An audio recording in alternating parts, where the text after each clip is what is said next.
Arestado ang duwang sospek na si Lloyd Changsia, 42 anyos, negosyante.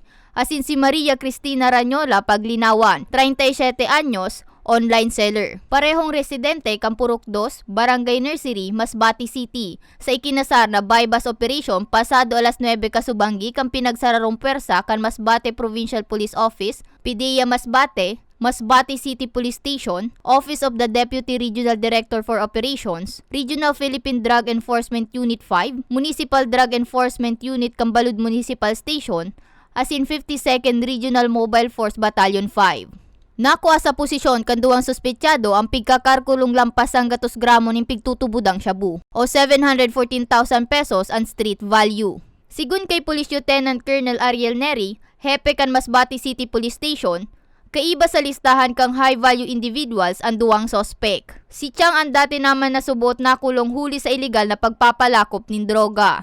Nakakarating din ito ng area ng Balod, municipality ng Balod dito sa Masbate. So yung area of operation niya hindi lang dito ma'am sa Masbate kundi tumatawid pa sa ibang munisipyo.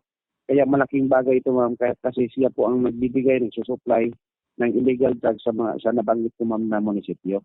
Pagbalgar sa Section 11 as in Section 12 kang Republic Act 9165 o Comprehensive Dangerous Drugs Act of 2002 ang kakaatubango na kaso kan mga suspetsyado. Pasalamat po tayo sa mga Masbateño dito sa aming probinsya. Din po mga kababayan po natin, sa totoo lang ma'am, ang daming nagbibigay ng impormasyon sa atin. Kaya nga po ma'am, nagkakaroon tayo ng mga lead, nagkakaroon tayo ng mga target, gawa ng mga information na binibigay sa atin. Kaya nagkakaroon din po ma'am ng positive operation. Mientras tanto, arestado man ang sarug nagangara na Jomar Joseph E. Santos, 32 anyos kan Lower Bikutan, Taguig City, sa ipigkasar na bypass operation kang otoridad sa Zone Itaas, Barangay Agdangan, Baaw, Camarines Sur, pasado alas 10 ng banggi kasudma. Nakuha sa posisyon kan sospek ang 100 gramo ng pigtutubudang shabu na nagkakantidad sa 680 pesos. Sigun kay Police Major Dennis Quindara, hepe kan Baaw Municipal Police Station, dinakupan sospek matapos na pabakalan ng duwang heat seal transparent sa Shea and Pusher buyer.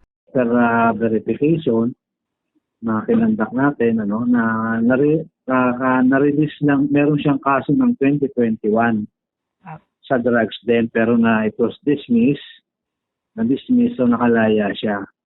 Apwera siya shabu, nakuhaan man sa posisyon kan sospek ang 0.5 gramo ng pinaalang na dahon ng marijuana. Sa presente, nasa hipaturan na Kambao MPS ang sospek, asin mahahampang sa kasong pagbalgar sa Republic Act 9165 o Dangerous Drugs Act of 2002. Para sa mga baretang tatak Bicol, May Arango.